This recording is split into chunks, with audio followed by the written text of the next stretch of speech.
Assalamualaikum Sobat Football United. Ringan amatiran ala gua. Semoga semuanya sehat-sehat selalu, sehat-sehat sekeluarga, dilindungi oleh Allah, dimurahkan segala rezekinya, dan dimudahkan segala urusan positifnya. Fabrizio Romano mengatakan bahwa Marcus Rashford ini sudah selesai dengan Manchester United ya, walaupun saat ini masih berstatus sebagai pemain Manchester United.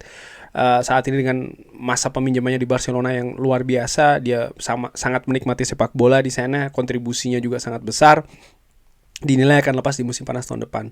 Kemungkinan besar tentu saja akan ke Barcelona, tapi ada hal-hal lainnya yang tetap harus didiskusikan antara pihak Rashford, Manchester United, dan juga Barcelona.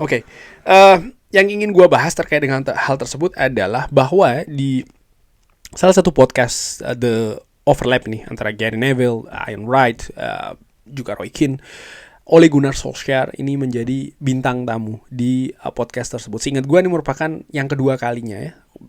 Kalau tidak salah kedua kalinya sih Ole Gunnar Solskjaer dijadikan bintang tamu, dan dia memberikan pandangannya terkait dengan Marcus Rashford. Dan menurut gue ada hal yang menarik, ada hal yang juga mungkin penting ya bagi fans untuk ketahui, termasuk juga untuk gue bahas di video kali ini tentang ya sebenarnya apa sih yang salah di Marcus Rashford ini, dan bagaimana juga klub ini bisa menghindari untuk kejadian-kejadian seperti ini terjadi di periode selanjutnya, termasuk juga saat ini ya. Gary Neville ini mengatakan apa yang terjadi ketika Ole Gunnar Solskjaer ini bersama dengan Rashford. Tentu saja perjalanannya adalah naik turun ya. Apa yang terjadi di Manchester United, juga di Aston Villa, dan sekarang di Barcelona. Ole Gunnar Solskjaer mengatakan dia tidak berbicara dengan Marcus Rashford setelah dia cabut dari Manchester United. Sempat ada ya mungkin texting sedikit-sedikit saja, tapi tidak berbicara panjang lebar.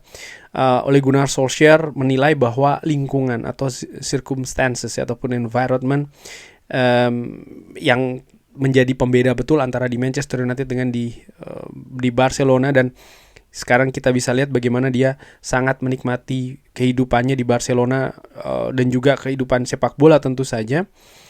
Tapi kenapa Manchester United ini, ditanyakan oleh Gary Neville ya, memiliki pemain yang atau beberapa pemain yang bisa tampil bagus di luar tapi tidak di Manchester United. Dan ini kan ada beberapa pemain ini yang seperti itu. Apa yang terjadi di Manchester United? Ole Gunnar Solskjaer mengatakan ya, sebagai home ground player, artinya pemain yang memang berasal dari Manchester United, ya tentu saja ini merupakan sebuah kejutan dalam tanda kutip ya, kekecewaan, kok bisa nih pemain yang berasal dari Manchester United tapi tidak enjoy di Manchester United. Ya, ada apa nih? Karena saat ini Manchester United ini menurut Gary Neville berada pada posisi yang happy gitu. Artinya bagaimana atmosfer di squad ini sangat menyenangkan ya, sangat positif begitu. Ole Gunnar Solskjaer ya mengatakan bahwa dia tidak mengetahui bagaimana saat ini pemain itu menghadapi tekanan satu dan yang lainnya ini berbeda. Menghadapi tekanan dalam sepak bola, menghadapi tekanan dalam hidup, dan ya apa yang terjadi dengan pemain misalnya ketika datang ke latihan lalu terlihat sedih ya, terlihat tidak happy.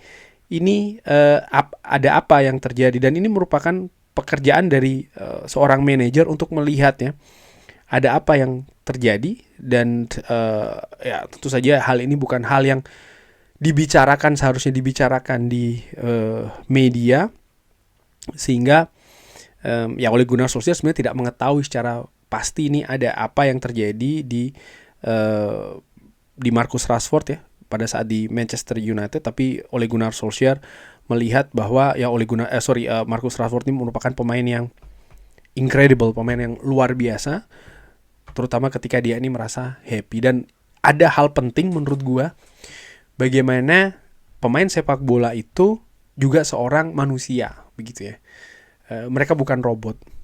Sehingga apa-apa yang terjadi bahkan di luar lapangan sepak bola ini memiliki pengaruh yang sangat penting di penampilan di atas lapangan.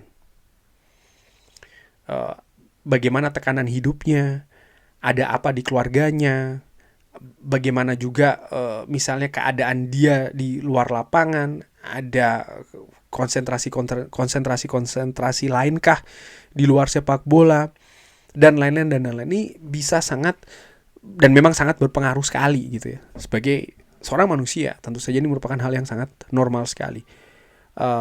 Mereka tidak bisa tampil 100% ketika ada problem-problem di luar lapangan, latihan maupun pertandingan yang belum terselesaikan. Dan bisa jadi inilah masalah dengan seorang Marcus Rashford. Dan kalau kita lihat memang Marcus Rashford memiliki fokus-fokus tertentu, kegiatan-kegiatan yang menurut gua positif ya di luar sepak bola. Tapi perlu juga diketahui lebih lanjut bagaimana circle, lingkaran ya, Marcus Rashford di luar lapangan latihan, di luar lapangan pertandingan, dengan siapa dia bergaul ya kan, bagaimana pergaulannya. Kita tentu saja ingat bagaimana cerita di zaman Erik ten Hag ya, Marcus Rashford ini telat latihan ya kan, karena ada sebuah urusan di tempat yang juga cukup jauh begitu dari Manchester, menggunakan pesawat pada saat itu ya kan. Hal-hal seperti ini. Dan tugas dari manajemen sekarang kita ketahui ya, Sobat Football United ya, harusnya diketahui dengan informasi seperti ini bahwa mereka pun juga harus mengatasi problematika di luar lapangan latihan dan juga di luar lapangan pertandingan, bahkan di luar sepak bola. Mereka harus paham, mereka harus bisa bahkan memberikan solusi. Tentu saja mungkin tidak solusi secara detail ya, tapi mereka juga harus mengetahui hal-hal tersebut. Pemain Manchester United yang dibayar dengan sangat mahal sekali, memiliki popularitas yang sangat luas sekali. Ada banyak keadaan, ada banyak situasi. Yes, kita tuntut mereka untuk bisa profesional di profesinya sebagai pemain Manchester United, tapi pada akhirnya mereka juga manusia biasa gitu. Mereka ada permasalahan mungkin dengan pasangannya, mungkin dengan keluarganya, dengan macam-macam. Dan klub harus bisa, menurut gue ya, mengetahui hal tersebut. Ini penting untuk diketahui oleh klub dan bahkan untuk dicarikan solusinya. Kalau klub tidak bisa memberikan solusinya, paling tidak klub juga bisa mengarahkan pada siapa solusi itu bisa ditemukan. Anthony juga merupakan contoh lainnya misalnya. Pemain ini fantastis. Kita bisa lihat bagaimana penampilannya saat ini di Real Betis. Bahkan Manchester United pun juga memasukkan klausul penjualan ya kan. Artinya Manchester United juga melihat ada peluang nih untuk bisa mendapatkan pemasukan dari Anthony di masa yang akan datang. Kenapa? Dia melihat bahwa, atau mereka klub melihat bahwa Anthony ini merupakan pemain yang memiliki potensi besar. Di periode awal di Manchester United, menurut gue tampilnya luar biasa. Mencetak gol di debutnya, mencetak gol menghadapi Barcelona. Tapi ketika masuk ke musim kedua, penampilannya jeblok. Banyak fans menurut gue hanya terpaku dengan apa yang terjadi di atas lapangan. Bagaimana situasi di luar lapangan, menurut gue ini juga sangat besar pengaruhnya. Kita tahu bagaimana ada permasalahan ya yang dihadapi oleh Anthony, permasalahan hukum bahkan, dan ini jelas menguras betul konsentrasi. Dan ketika fokus ini tidak bisa ditampilkan di atas lapangan, ya buyar penampilannya. Dan ini yang terjadi oleh Anthony. Padahal menurut gue pemain tipikal seperti Anthony ini butuh perasaan enjoy bermain sepak bola, sehingga skill individunya muncul gitu ya. Karena skill individu ini berdasarkan betul dengan kepercayaan diri dari Anthony itu sendiri, sehingga menurut gue ada keterkaitan. Dan pemain-pemain lain menurut gue juga seperti itu, sehingga ini juga harus diperhatikan oleh Manchester United di periode sebelumnya, di zaman Sir Alex Ferguson. Bagaimana misalnya sampai Cristiano Ronaldo menganggap bahwa Sir Alex Ferguson merupakan bapak bagi Cristiano Ronaldo dalam bidang sepak bola ya, karena betul-betul dia menemukan sosok di sana. Gue juga ingat bagaimana cerita dengan Edwin van der Sar ya, ketika dia melakukan blunder di salah satu pertandingan kalau tidak salah menghadapi Wigan. Sir Alex Ferguson bahkan langsung menawarkan kepada Edwin van der Sar untuk pulang ke Belanda dulu, menemui keluarganya. Karena dia tahu ini bisa sangat berpengaruh sekali ya, keadaan-keadaan konsentrasi, kenyamanan yang ada di luar lapangan. Dan saat ini Manchester United sedang dalam proses untuk membangun ulang skuadnya. Kita menurut gua ya, secara ringan amatiran, jangan hanya terpaku, oke kita tentu saja ingin pemain tampil bagus ya, tampil fantastis, Manchester United menang. Tapi perlu juga kita lihat ini, ada apa sebenarnya ketika pemain-pemain misalnya ada beberapa yang tampilnya tidak maksimal. Saat ini kalau kita lihat ya, lini tengah begitu, ada Kobbie Mainoo, ada Ugarte, wingback mungkin ada seorang Diogo Dalot ya, ada apa ini sebenarnya? Lalu mungkin juga pemain-pemain lain gitu. kemarin sempat ada Ahmad ya kan yang kehilangan anggota keluarganya, sehingga itu sebenarnya momen krusial gitu. Ketika klub bisa memberikan support, ketika klub bisa memberikan treatment yang pas sehingga pemain nyaman dengan keadaan itu, walaupun kesulitan tentu saja harus dihadapi sendiri, harus dicari jalan keluarnya sendiri, mental pun juga harus diperkuat sendiri.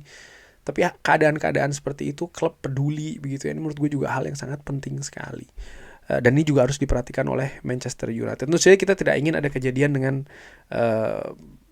klub ya, artinya pemain sekelas seperti kayak Marcus Rashford ya terjadi di Manchester United, lalu misalnya seperti kayak Anthony, kita tahu sekarang kita happy misalnya dengan Mbeumo, kita happy dengan Cunha, pemain juga dengan karakter yang spesial menurut gue dan juga unik.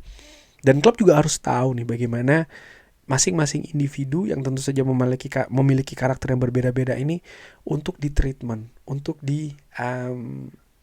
dikelola lah, kurang lebih seperti itu. Dan ini tugas yang tidak mudah, dan ini menurut gue juga harus dimengerti ya. Ini juga salah satu tantangan besar bagi klub sebesar Manchester United dengan segala pemain yang memiliki visi, karakter, keinginan, mungkin juga ambisi yang berbeda-beda. Ini harus dikelola secara benar. Salah satu orang yang tentu saja mengelola hal tersebut adalah Ruben Amorim. Ini merupakan posisi yang juga menurut gue kenapa kok tidak pernah mudah ya. Bahkan ada yang mengatakan bahwa menjadi manajer Manchester United ini merupakan salah satu pekerjaan tersulit di dunia, karena ya ini tadi juga harus memahami pemain-pemain dengan gaji yang sangat tinggi sekali ya kan. Kehidupan sosial juga apalagi saat ini yang mungkin susah untuk dipantau. Dan kalau kita lihat perjalanan klub ini saja dalam 5-7 tahun belakangan ini kan banyak sekali kejadian-kejadian di luar lapangan dari masing-masing pemain ya, yang berpengaruh akhirnya dengan performanya, dengan kontribusinya. Jadi ini hal yang sangat penting sekali di Manchester. Gue tidak perlu sebut siapa-siapa pemainnya, tapi kita tahu lah ya.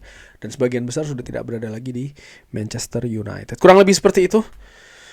Jadi man-to-man management ini juga merupakan hal yang penting yang harus dimiliki oleh head coach. Jadi bukan hanya miskin taktik, kaya taktik, formasi, ganti-ganti itu saja. Tidak, tapi ini juga merupakan atribut penting man-to-man management yang harus dimiliki oleh manager atau head coach Manchester United. Terima kasih sudah menyaksikan. Bagaimana menurut Sobat Football United? Seperti biasa silahkan drop di kolom komen. Terima kasih sudah menyaksikan. Jangan lupa like, sholat, dan juga subscribe. Wassalamualaikum warahmatullahi wabarakatuh. Thank you.